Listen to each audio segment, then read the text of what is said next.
everyone. Welcome to our October webinar on onboarding. Thank you so much for joining us today. We're IC. I'm the one emailing all you guys for the invite. Um, sorry, let me just mute people here. My bad. We're IC. We're all about building connections and community. And we love seeing people connecting with each other and sharing different insights during the webinar as well as after. So I want to invite you guys to, in the spirit of creating community and making new connections, I'd want to invite all of you to share your LinkedIns in the chat if you feel comfortable, and maybe something about your title, that or your job title, like just so we can see our audience interacting with each other and afterwards. I can throw mine in to kick us off if I can find it within all my tabs here. I'm not gonna lie, I've lost it now. So just be completely transparent. If you don't want to throw your LinkedIn's in the chat, why don't you just tell us where you're joining us from? That's always something interesting. We tend to have people from all over the states, and I'd love to know where people are joining us from. You can also throw in what the weather is like there too, just for fun. I'm in Vancouver, Canada. It's a bright, beautiful, sunny day today, but not to be mistaken as warm. I think it's about like 10 degrees Celsius. Maybe that's like 40 Fahrenheit. I'm not super sure. But yeah, perfect. Yeah, so feel free to share that in here. Another small housekeeping thing before I get to introductions and the formal intro. We're going to be sharing a couple of poll questions during the webinar, just like this one here. Perfect. This one is, we're all about kind of bringing you guys relevant content and information. So we'd love to hear what kind of webinar topics you would like to see next.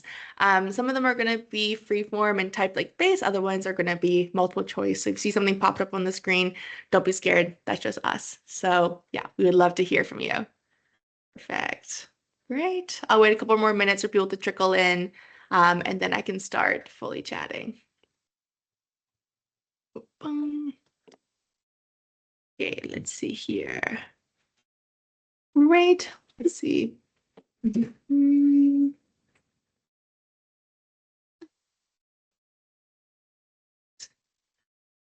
Okay, I think we've admitted everyone that's waiting in the waiting room. Oh, people are still trickling in, but that's okay. I want to be conscious of the time. Just want to make sure everybody comes in. So thank you and welcome. Thank you so much for joining us today. This is our October webinar on employee onboarding.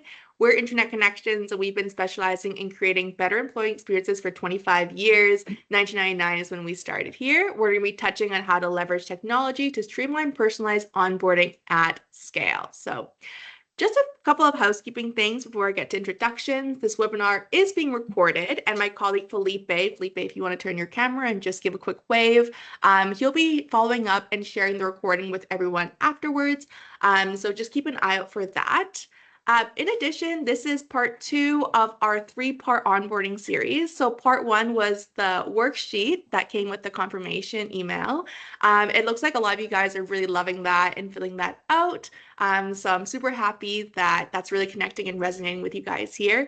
This is our part 2 with our thought expert, Dr. Christina Moran, who will introduce in just a bit here. But then afterwards, we're going to be having a lunch and learn. So if you want to take this theory and kind of what we discussed today and put them into practical applications, feel free to join us next week on Tuesday. We'll be providing a $20 Uber Eats gift card as well. That's how we make sure we do the lunch part of the lunch and learn. We don't want to promise you guys free lunches and then not deliver. That's not fair. So feel free to join us for that, and we'll be able to kind of talk through in more detail about how to put these into practical applications. Okay. If you have any questions, feel free to put them in the Q&A section or the chat. We'll go through them as they come in, but we'll also have a dedicated Q&A section at the end. Okay, sorry about that. That's a lot of housekeeping. Let's get to intros. I'm Jasmine. I'm the marketing coordinator here at IC, but you're not here to see me. You're here to see Rob and Christina. Dr. Christina Moran is an award-winning psychologist specializing in sustainable behavioral change. She coaches leaders at various organizations and has published research in top-tier journals, including the Harvard Business Review.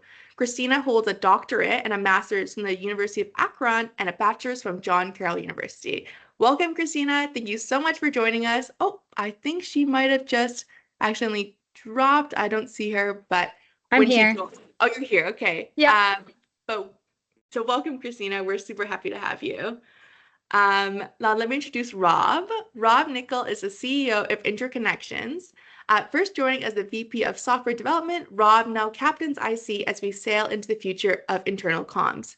He's passionate about helping organizations seize every moment, craft memorable employee experiences, and is a dedicated father of three.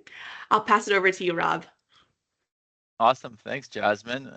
Large audience here, so well done. Kudos to the marketing team and the communications side for putting together an exciting topic. Christina, super excited to have you here and pick your brain. I know you have a wealth of experience on how you support the employee experience and onboarding specifically in terms of the stage we're going to talk about today. I think it's obviously a lot of interest in this topic, so excited to get started. I think you have a slide you wanted to jump to next, Jasmine, but I thought I'd just kick it off by some stats that have been shared before in some of our social media.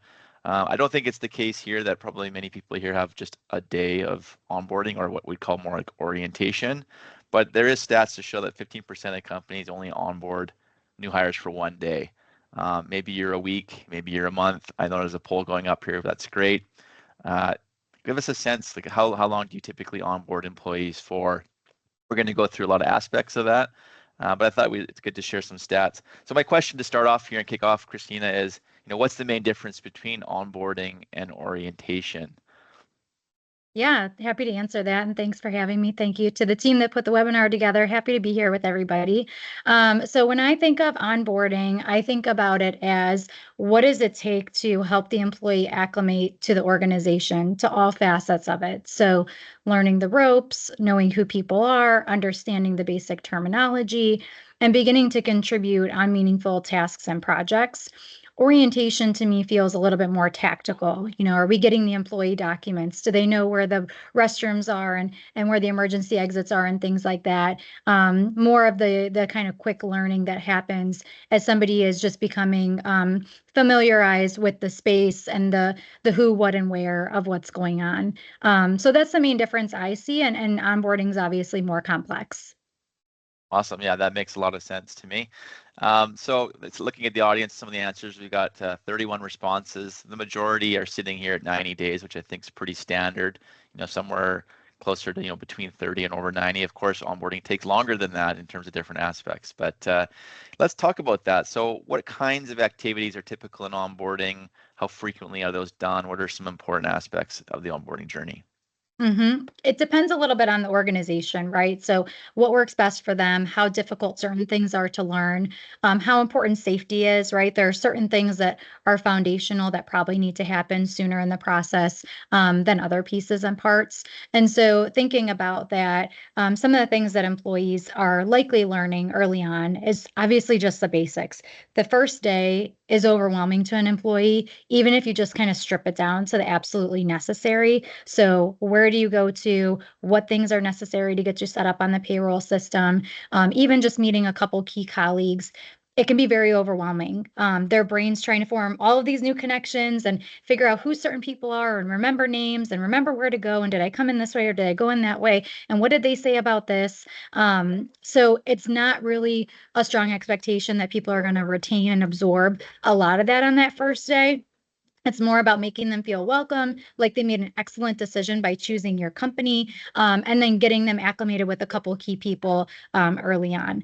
Then from there, I like to focus on a little bit of the knowledge attainment, right? I think that's where people focus next, is that knowledge attainment. How do we get them the things that they need so that they can do their job? I think that's great. I think that's really important. But I think sometimes the relational aspects tend to fall by the wayside, and we just expect that they're going to find their way to key colleagues and relationships and things like that. So something like a peer partner or an onboarding partner program can help, in addition to facilitating those relationships, not just through the manager and having somebody that's kind of like a buddy to help them through those early weeks.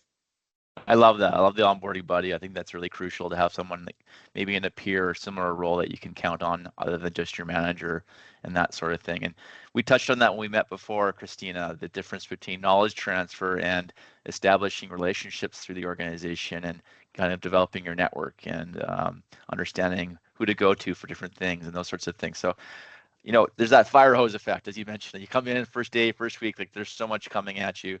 How can an organization move to kind of more bite-sized chunks and structuring this out? What are some steps they could do? hmm It's a big, I think it's probably one of the biggest challenges of onboarding is finding that balance between how can we as quickly as possible get them this information they need and help them be productive for the organization, but how can we do it in a way that isn't overwhelming and is able to be absorbed on an ongoing basis. So I've seen it a lot of different ways, right? I've seen it where some organizations do a couple of the necessary things on the first day, a couple of relational kind of like welcome to the team things on the first day, and then sprinkle those next few days throughout. I've seen where some organizations might do something like spread those meetings out with different groups. So a lot of times organizations might have people jump on an LMS right away or jump on a technology. And I think that's good. And I do think that a lot of employees appreciate the ability to be independent for sure. And especially if you're a bigger organization that's onboarding a number of people, you're going to need a scalable solution that's going to help people actually do that without utilizing manager and peer time on an ongoing basis. So that's something I think about in those first few weeks. I also just think about the exhaustion of the employee. So maybe not necessarily your question, but I think a lot of times when you're thinking about a new employee starting a role, they're going to be exhausted for like the first 2 to 4 weeks every day. They're going to come home, they're going to crash, they're not really going to be able to keep maybe to their typical routine, or it might be a challenge. And so just acknowledging that, understanding that, maybe not being so firm about like you have to stay till 5 p.m. on the dot or whatever your kind of close time is, just understanding like there's that balance between setting precedent and also the reality of the situation. And that is that there's such a vast amount of new information that's happening in those first few weeks. Think about it. Every single thing is new. So all those things that we take for granted in our daily routine that we can kind of go on autopilot for and conserve some energy, it's not on autopilot for them yet. They don't have those, typical pathways through the office. They don't have those typical go-to people. Every decision is like a really thoughtful decision for them in those first few weeks. So whenever I talk to new people who are starting a role, I always say, you're going to be exhausted for those first few weeks. Like, don't take it as like, did I make a big mistake? Do I have buyer's remorse? Did I make the right decision kind of thing? Just give yourself time to adjust to the new routine, to become comfortable, and then you can add on more complex things from there. Yeah, I can see that. Also, it makes me think too, like the importance of that feedback on quick win, like the wins, like the milestones, the first time doing certain jobs or tasks, and keeping the motivation high as you're going through that experience with so much cognitive load, right? Things coming at you. It's a lot to take in. So, um, how about the staff that are there, the long-term employees, the ones that are helping out with the onboarding? I saw this as some of the challenges as people were filling out coming into this webinar. Mhm. Capacity. How do we get the people excited that are welcoming in new employees and making sure they're carving out time and help to facilitate the time for them so they can be productive with that? What are some things there that maybe come to mind?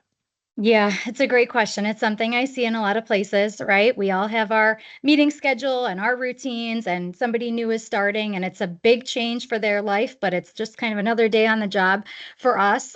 So we're not thinking about setting up for that change like those people are, where they're thinking about all these different things, maybe a new living situation, maybe a new job title or a new industry for them, where they're so much more focused on that learning aspect. So the first thing that I tend to see in that regard is just people not taking the time to really carve out and stop and think and center themselves before jumping into the onboarding, right? So if we blow over to greeting a new employee on their first day from another meeting that maybe went well or maybe didn't, well, then that tone immediately carries over to the new hire's first experience in the office, right? So just taking a moment, even if it means that you're a minute or two late or whatever it might be acceptable in your organization, to take a deep breath greet them, really think about the fact that they've chosen your organization to be a part of. They're going to work alongside you for hopefully a long period of time, and just really center yourself.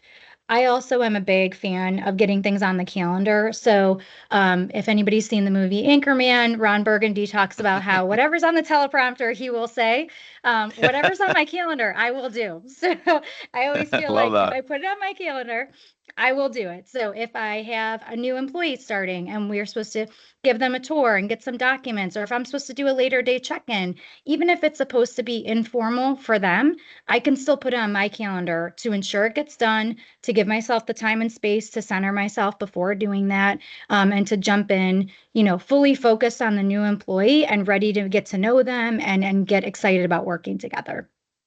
Awesome. Yeah, I love Ron Burgundy. That's a good suggestion. I think, yeah, the importance of carving out time and having some templates to the schedules, the types of meetings, whether or not they're just relationship building meetings or those kinds of things, I think are important. So, what else can we talk about in terms of how do you balance that in terms of automation and structure to have a scalable onboarding process, but still balancing the personal aspect, like, make sure that it's personalized to that person's role, their experiences, what they're bringing to the table. Yep. Yeah, absolutely. I have like a lot of thoughts to say on this. So I'll give my sort of short version and then I'll let Yeah. you ask what might be relevant to your audience. So you asked about automation and structure and how we can still make that personalized. I think what a lot of organizations do is they take an old onboarding plan, they dust it off, they change the dates, they make sure all the right names and things are still on there, and then they kind of recycle it, right? Because that's our template, that's our process, that's what we follow. So just first taking the time to think about whether that's the right process to follow, what the person's role is that really something that it fits for that specific individual, their level of experience, their knowledge of the organization, their role, so on and so forth. So I think that's the first thing. The other way I think about it, as organizations get more sophisticated and they're doing this on a more ongoing basis, I like to think about it as a decision tree. So, what are all the different factors that could influence whether somebody should be exposed to this version of the onboarding or that version of the onboarding? And there might be more than two, so that's just oversimplifying. But as an example, an organization I worked with, we had what we called an onboarding plan builder. So rather than just take that old version, dust it off, and reuse it, every time there was an update to the process, we would put it in the onboarding plan builder. And then when a new onboarding plan was generated, it automatically had the most up-to-date information in it. And as an example of that, so some people at this organization had sales goals and some people didn't. And it wasn't clearly tied to the role or the division or anything like that. So you literally had to ask, does this person have sales goals? Yes or no? And if yes, well, then that generated a whole bunch of other either questions or resources that the person could use in that onboarding. You also mentioned templates, and I'm a big fan of templates, of giving people a framework that they can then build on and customize.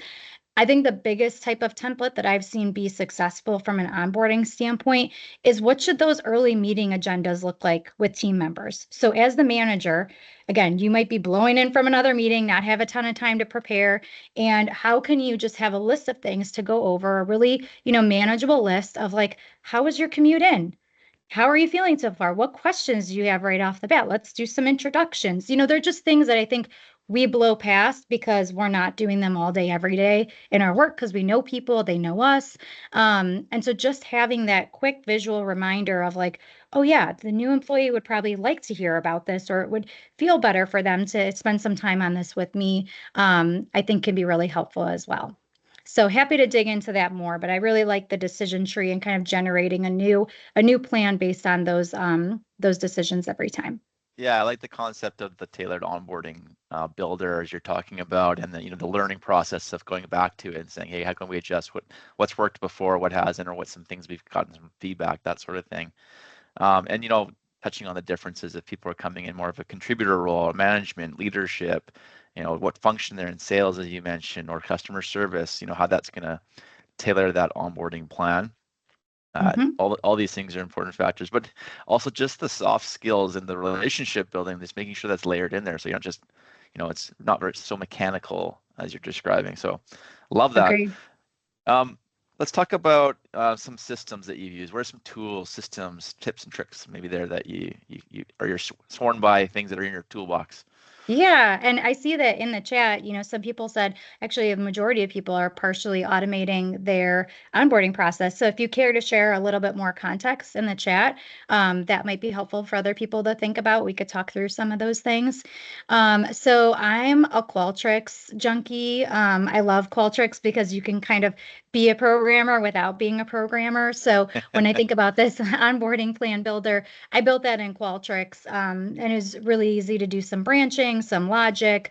I could generate a response report that then had those agendas in there for those first few meetings, so on and so forth. So that's a big one.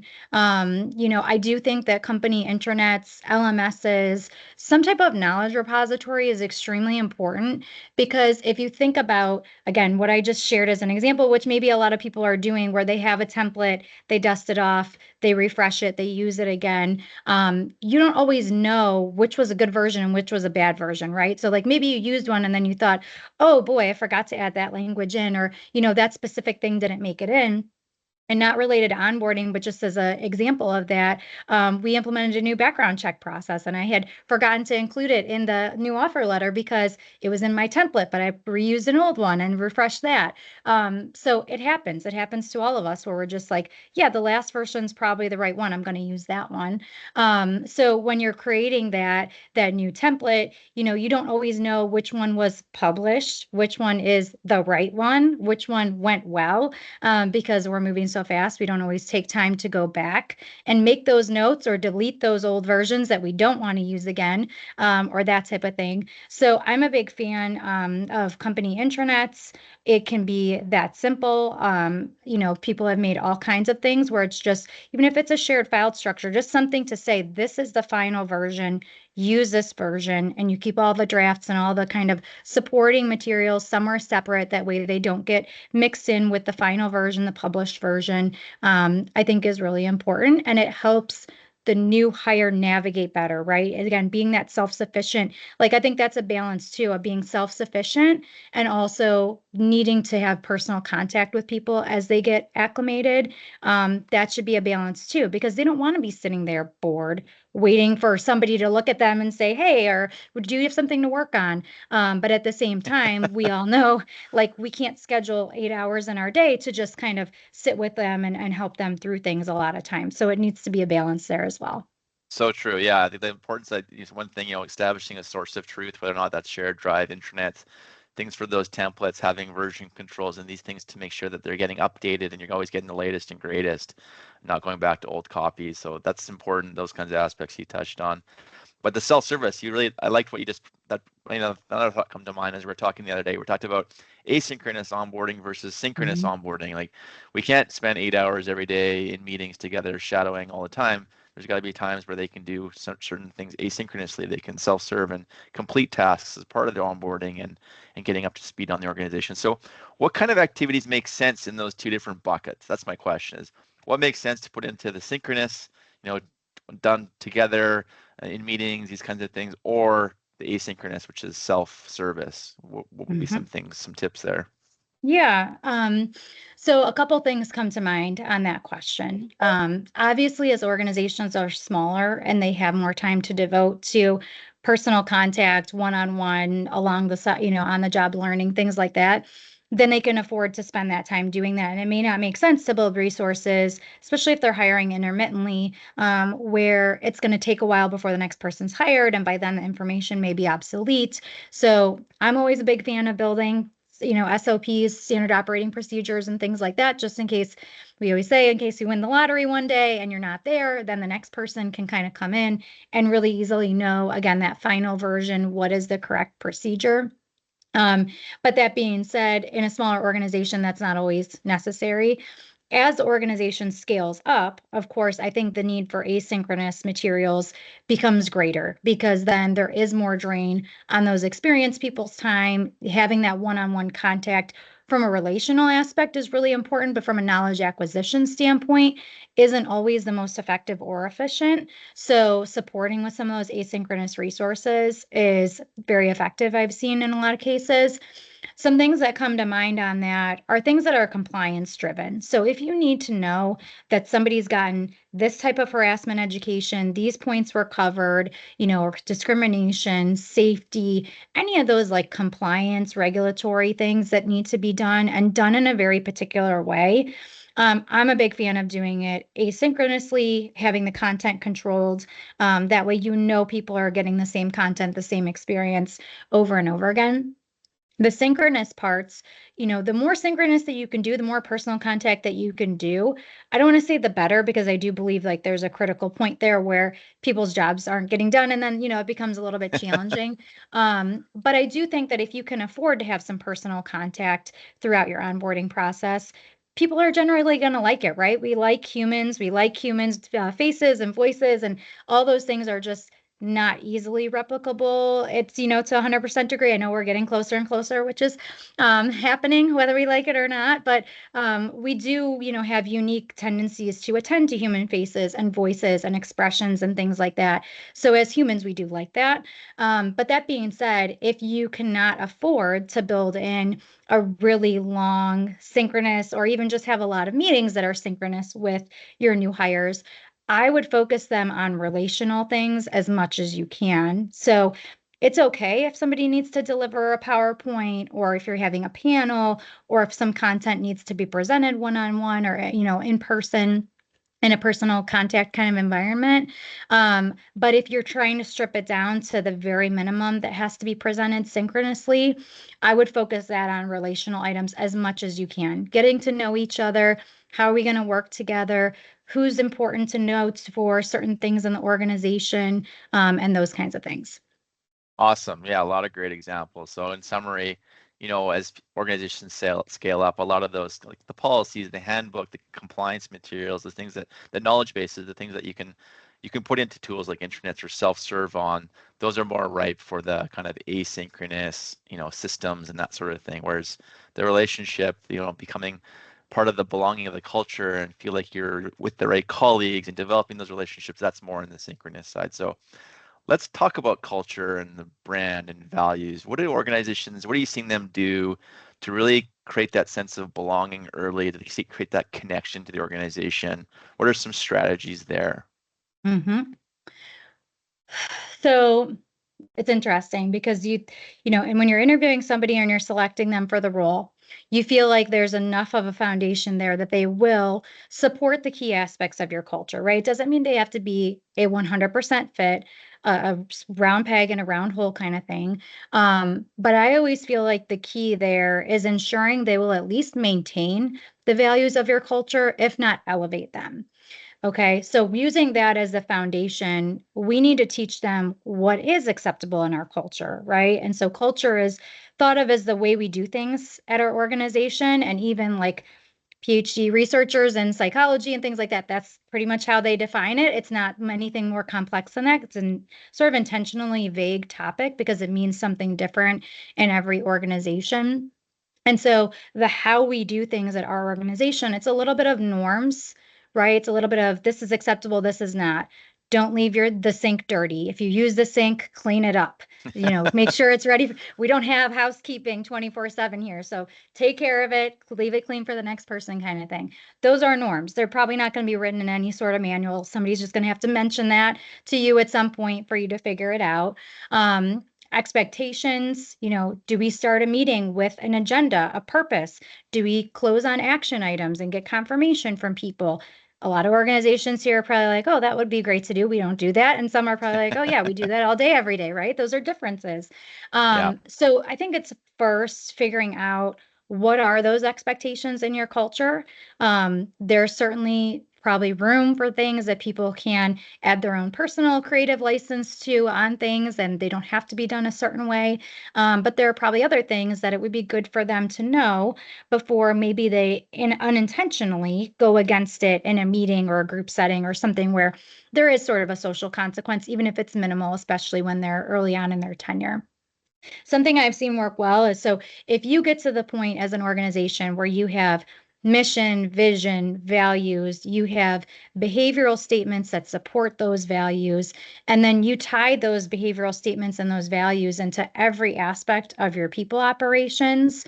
You are like gold star, like platinum star, even like way, way up there, I would say, compared to many organizations. It's not a small task. So don't beat yourself up if that's something that you haven't done, because I'd say most organizations, 90+% maybe, have not done that. But something that we like to do, so with another organization that I worked with, we followed a cultural philosophy called the collaborative way. And they have 2 books, they have a website, they have a bunch of videos. It's called The Collaborative Way. I'm not affiliated with them, just a huge fan. And so we actually would give all the new hires those 2 books.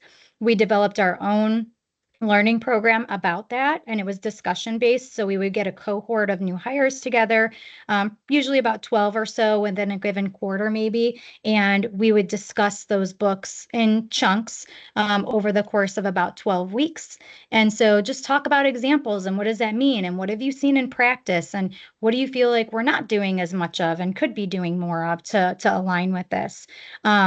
And then eventually we created that into an asynchronous course that people could follow. That way, if they were kind of delayed in their cohort starting, they had some independent learning and can get started and understand some of the things of like, why does everybody say the purpose of this meeting is every time a meeting starts? Well, what does that mean? Like, where did that come from? They would just know that without having to wait for the live discussion group aspect.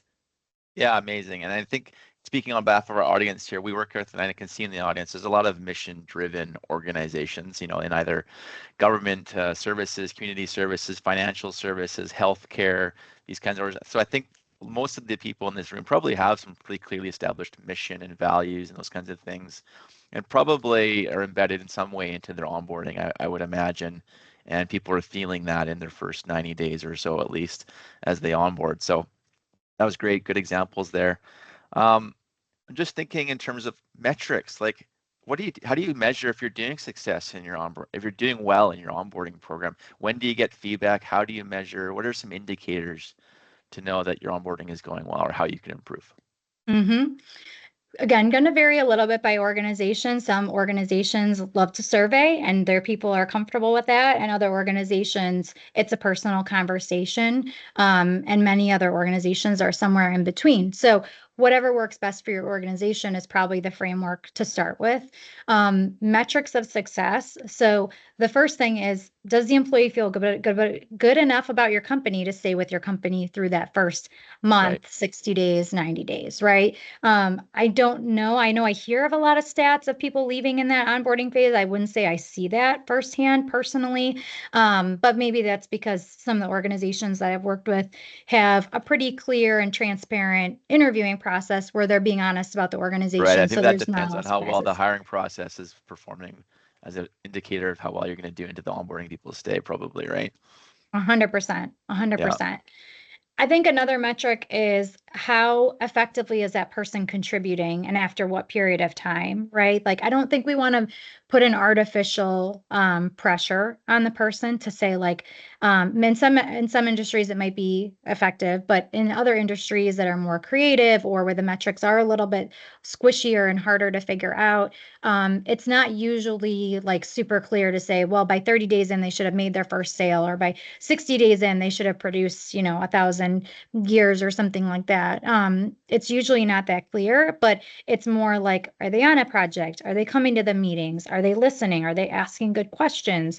When they're tasked with things to do, are they doing it in a timely manner and doing it with an effective level of expertise? So just kind of understanding like what that effectiveness spectrum looks like, how long it takes, how effectively the person is contributing. I think a lot of organizations try to condense that, make that as short as Right. possible, Yeah. um, which has its own challenges sometimes. So that's some of the things I think about. from a feedback perspective, so when we're onboarding new employees, I'm usually seeing them, checking in with them multiple times that first week. Definitely that first day, also that first week. And then we have a dedicated orientation meeting around people operations within those first 2 weeks. So, you've gotten a little bit of the lay of the land. Let's talk through things a little bit more clearly and specifically. Also, at that point, you're thinking about benefits for that person, depending on the organization.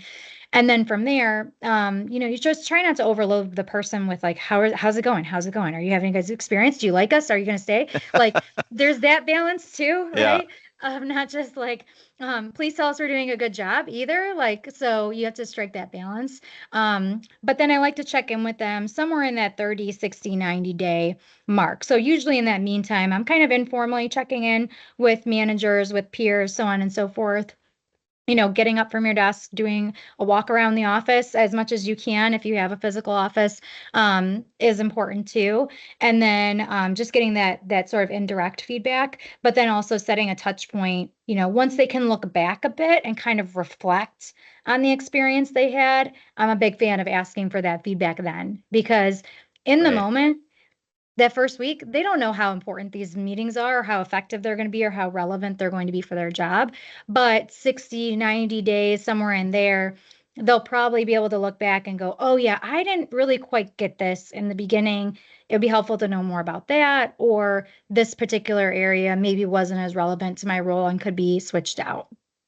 Yeah, used the word balance, and I wanted to build on that because, part of what we are talking about earlier is, creating onboarding playbooks or structures and templates that can be tailored and, augmented based on the individual or their role and those kinds of things. But also, as people come in the organization, how do you balance them also taking some driver's seat of what things they need to learn, or what things are missing, or, how do you balance that versus what's prescribed versus what you're getting in terms of feedback along the way? Yeah, it's a great question.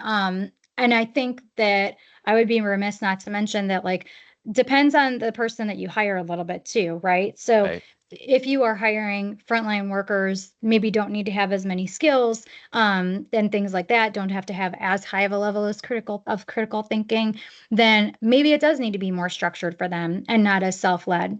But the more educated, higher critical thinking people that you hire, the more they are going to want to use that great judgment that they have, right? That education, that Right. great judgment that they have. So if you over engineer it, it feels a little bit like you're making me ride with training wheels when I've been doing a unicycle for the last 20 years, right? So you have to definitely find that balance. And again, it's going to depend specifically on your organization. I would believe that the higher level somebody is within an organization, or the higher level skills that are needed for that role, the more it is going to be about the relational aspects, the leadership aspects, whereas more of the frontline workers and the individual contributors, that is going to be more of that technical knowledge. And they are going to appreciate, not always, again, this isn't like an overgeneralization, but just generally, the more they're going to appreciate some of those self-directed kind of independent resources, that they don't necessarily have to go out and seek out themselves. So a little bit of personality, a little bit of role and level, I would say, to get that right balance. Awesome. So we're at about 40 minutes here. I just wanted to re-invite the audience. You mentioned before if they wanted to share some tips or things they're doing or questions. We've had a lot of those comments early on before coming in the webinar. We've got a good group here. Please, if you have questions, if you want to say anything just in the chat or in the Q&A, we'll definitely entertain those as we keep going here. I want to invite you to do that because I think there's a lot of interest in this topic and you have probably better questions than me. So, like a couple other questions I have in terms of, how do you get leadership or executive buy-in, support in this, and how do you report to your executive leadership about your onboarding, how it's doing? What are things that happen there? Mm-hmm. Yeah. So, if I think about executive buy-in, I think about like what is their overall investment in the people of the organization, right? So the more people-oriented an organization is, then the more they understand that their greatest asset is their people, the greatest return on investment that they're going to get is in their people, then the more they're going to see onboarding as a valuable activity, as something that does need to be thoughtful, that an investment will produce a return in some way, whatever that means to them, whether it's in cultural acclimation, to the organization, or contributing on projects more quickly, like we talked about. I just think that the executives that are going to get it more are going to be those ones that are already oriented and understand the importance of people in the organization, and doing that as effectively as you possibly can. Nobody's ever going to get it 100% right. It's a moving target. There's tons of people and dynamics in the mix all day, every day. But the more you just recognize that it's an important function, that we have a lot to gain by doing it well, then that's the first starting point, in my opinion. Yeah, Executives that are, go ahead. yeah, Yeah. Christina, one thing that comes to mind when I'm thinking about it too is like new people, like fresh ideas, fresh look at things, fresh perspective. There's such an opportunity to see like, why are we doing something some way? It just seems like that's just how we've always done it, right? So how do organizations collect that kind of feedback, and that people might be a little bit reluctant to share maybe? Is there some way that you can, harness that change agency in ways to, really engage new people in a way that can drive the organization forward? Mm-hmm. Definitely. I'm sure pretty much everybody on this webinar has heard of the concept of psychological safety. So I'm not going to go too deeply into that. But obviously, for somebody to feel comfortable speaking up, they need to feel like that opinion is worthwhile to present, right? Which means that the consequences of presenting that are not going to be negative. They're going to be received constructively and maybe even applied, right? If somebody feels like their opinion is not going to be constructively received, or that it could, blow back negatively on them, that's table stakes. They're not going to speak up then at all. So I think just having a culture that supports people speaking up and recommending new avenues, and doesn't see that as disloyal or not on board with the direction, or all kinds of things that we convince ourselves is what somebody is doing when they're speaking up in favor of improving a process. So that's the first thing, is creating that structure. And then I think it's seeking out those opinions, right? So I'm a big fan of like, can I ask for your feedback on something, and like present something? And then that opens that door two ways. So if I have feedback to share with that person, we've already established a communication where feedback is shared, right? Even if it's me asking for their feedback first, and then them giving it over time, and then me jumping in to provide mine. We've provided that foundation. So I like to ask people directly, and I really enjoy actually working with people that are just kind of naysayers and cannot be convinced really easily, because they feel like they have a unique perspective. And if we could just figure out how to make them feel like it's valuable enough to share that with us, we would have buckets to gain, right? We would learn so Yeah. much from them. So we have to pull them in, and not just kind of write them off as like, oh, they're not going to get it, so I'm not going to bother with them. It's kind of more the opposite. We should challenge ourselves to be willing to listen to their perspective even more. Yeah, that makes a lot of sense. We had a question come here from Bofa in the chat. I thought maybe we address this, and that's the topic of the challenge of remote onboarding. What are some things there that we could do for people that are geographically, dispersed from us? They're not in our in our community. Maybe they're in another state, different time zones, these kinds of things. How do we create connection and warmth? It's a great question. Yeah, I think it's a really important question, and it's not going away anytime soon, even though some executives might like it to. And I would encourage others that are on the call that do this, that do onboard people remotely, to offer suggestions in the chat as well, so that we can all learn from each other. A couple of things. So onboarding remote employees, I always would like to provide a personal touch to them. So if they're comfortable, if it's appropriate, to send something to their home, not just the equipment that they need to do their job, but like something personal, again, that makes them feel like they've made the right decision. It could be company swag, it could be flowers, it could, you could come up with whatever works best for your organization, but just something to let them know, like, even though you're behind a screen connecting with each other most of the time, there is that personal connection that's happening, even if it's not live or in person. So that's one thing. I also am a fan of, if the organization could permit it, if the budget's permitted and the type of structure is there, bringing people together physically at some point, I think is beneficial. So we actually revamped our orientation program a couple years ago at an organization. We were having people come in for like classroom style orientation meetings. And then COVID happened, and we were able to do those classroom style orientation meetings virtually. And so when we were bringing people in, it was like, why are we bringing people in to like lock them in a room all day? We should be having them meet with people and doing more relational things and more team building things. So I think if you do have the opportunity to connect, whether it's in person or even just remotely, virtually, just being able to have something that is focused on not just the tactical work.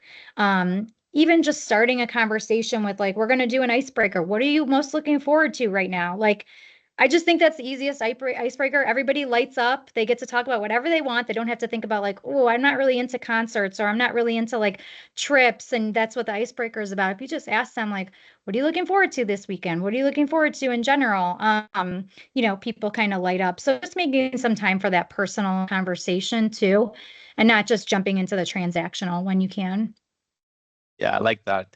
Having ways that people can find commonalities with others in the organization, I think is a huge one. So, we just some small things. We're a small organization, but we're totally remote.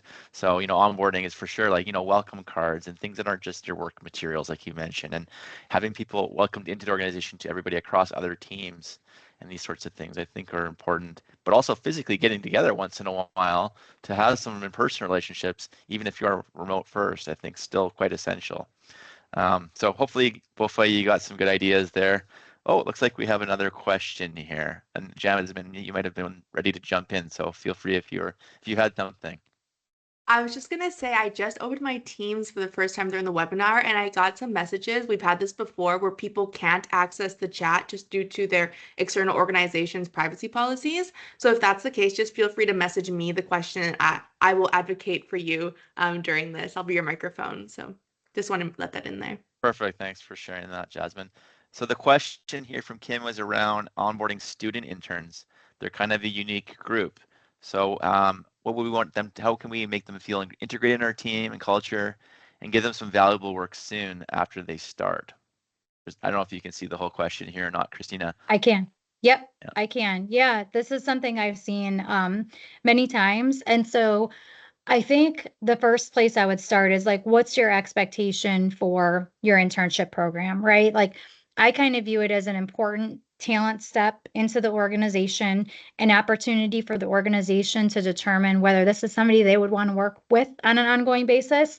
And also if the person can contribute meaningfully, and has a great experience as well, then that's even better, right? So I would say my expectation is not necessarily that the amount of time that we're pouring into the intern, that we get a return on that directly in that summer or that semester or whatever it might be, but that we use that as an opportunity to lay a foundation for future employment.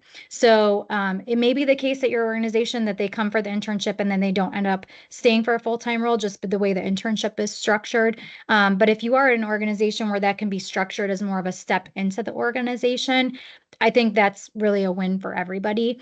And I've seen, so there's a balance of like learning the content, the knowledge needed to do the job, meeting with different people. So sometimes people have like a set career path, right? And other times they're like, I don't exactly know, but can I meet with a bunch of people and understand what each one of these focuses is like, so I can maybe choose one.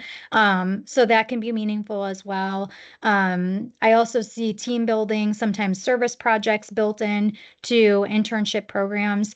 So in general, I would say like, yeah, I'm totally aligned with you on that. By the time it feels like you've got the hang of it and they've got the hang of it, they're almost wrapping up. But I would view it as not necessarily that it's supposed to create this like really tremendous return within that period, but more so that, if that means that individual can come back over winter break, or that individual chooses you for a full-time role, think about how much faster that can go the next time, right? And all that time's been saved because you did it as that person was a student. So Yeah, curious other people's even thoughts. if they don't stay with you, I mean, there's the potential as a brand advocate based on their experience, right? If they go elsewhere. So I think it's still quite important. And it's a great question. How do you balance how much to put into it versus the return you might get beyond the internship? So it's interesting. I don't see another question there. Do you have one, Jasmine, or I can come up with another two here? Yeah, I actually just want to share a personal anecdote about onboarding at IC. I remember this at the beginning of the webinar. We talked about, balancing that knowledge transfer with that relationship building. And one of the things that here at IC we've cemented in our onboarding process is as a new hire, you meet with the heads of every single department, right? As well as Rob and then our executive team. And I remember, oh, and you also get a buddy. So I really appreciated my buddy because she's one of the only other Gen Zs here, and I get to really kind of say as much slang as I want, and she understands what I'm talking about, which is definitely really nice. But the other thing is, it was really nice instead of having my days empty because I'm not staffed on any projects to kind of feel this importance of, oh, I have so many meetings today. Oh my gosh, Rob is giving me the time of day. Like, he's the CEO, he's so busy, and I'm just this lowly new hire. And that was kind of like, even though it was really great to maybe it wasn't so much in knowledge transfer here. I'm in marketing. I'm not going to learn that much from development here, but even just creating those connections and making me feel engaged and make me feel, at the end of the day, important. That was really cool. So that's something I really want to give kudos to IC for doing. And yeah, but that's just kind of what I wanted to share. Thanks for sharing that, Jasmine. I'm not seeing anybody message me personally, but I had this kind of really interesting idea of talking about specialized groups, but we had a roadblock come in about how do you deal with company mergers, right? Because I think that's a really interesting group as well, because it's not so much they're leaving an organization, having that clean state, and then being in that mindset to learn everything anew. They're staying with the organization, but it's changing. So maybe we could just address that here. I know that was something that our audience told us they wanted to hear from. Mm-hmm.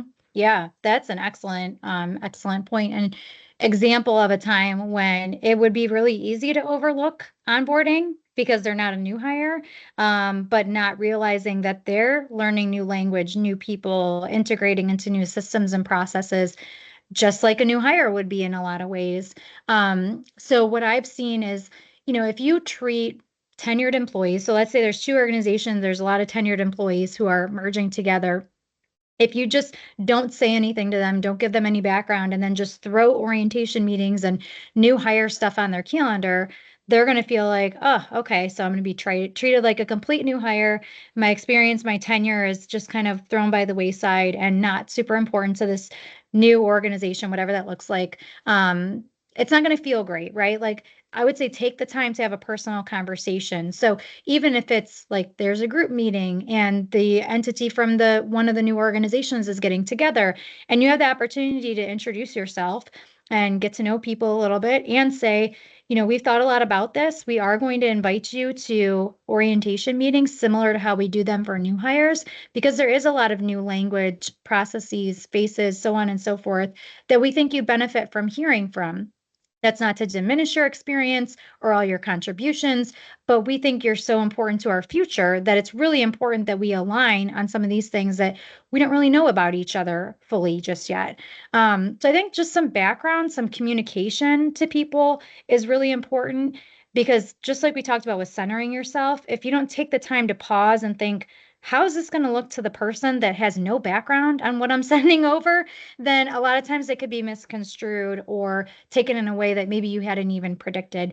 And I know it's probably impossible to predict all those different, scenarios or interpretations that could come up. But if you at least just pause and try to think of how this could go, how people may interpret it, then you have that opportunity to get out in front of it and offer something that meets people where they are. And like I said, I would treat them not necessarily new, new hire, but like give them the opportunity to be exposed to all the education and resources that the other team members are getting. Otherwise, at some point, it's going to feel like, well, I didn't know that. How did you know that? Well, I was given this resource. Well, why wasn't I given that resource? Well, we didn't want you to feel new. Well, that could have been just overcome with a conversation, right? Yeah, it's an Yeah. interesting question or circumstance, right? Where, that tenure that you've had before some things, your standards or reference are going to shift, and also the organization might want some of the standards to change or be reviewed as you go forward. So it's definitely a unique circumstance of onboarding, but not really onboarding. Like, so really good question. Yeah. I'm just keeping a look at the time here. I just want to keep me mindful. But I want to thank Christina again for sharing these awesome insights. I think that was really great, and I really love this idea of, during a merger where that is a time where we work with a lot of clients that have gone through mergers, and is a time where they can kind of overlook these onboarding aspects of it, but equally as important. But if you want to hear more from Christina, connect with her. You guys are going to be getting a copy of all of these slides in a bit. This is her organization, Acusights.org. She's the founder of it. Incredible. And then this is her LinkedIn. So feel free. I hope you don't mind. I'm just going to invite them to feel free to bother you on LinkedIn, Christina. But feel free to bother her. Yeah, it's been super great working with her as well. If you want to hear more from us, you can check out our website. We have a lot more resources on onboarding, one about Gen Z workplaces. I love talking about being a Gen Z. So feel free to check that out. I get to speak here too, so pretty exciting. And then I want to invite you guys again to join our Lunch and Learn next Tuesday. So we worked with a lot of clients with the exact same roadblocks that we were seeing, being sent in pre-webinar here. And I think that we have a lot of great, oh my goodness, I'm trying to paste the link in the chat, but I just pasted a V. That's embarrassing. But we have a lot of great examples, best practices, accolades, insights that we can definitely share on Tuesday. And you get a free lunch. So, and that's pretty cool too. So, yeah, I just want to thank everyone again for joining us, taking the time out of your day. And we hope to see you next Tuesday as well. Thanks Thanks, very much, everyone. Jasmine and Christina. Really great to have you today. Thanks for having me.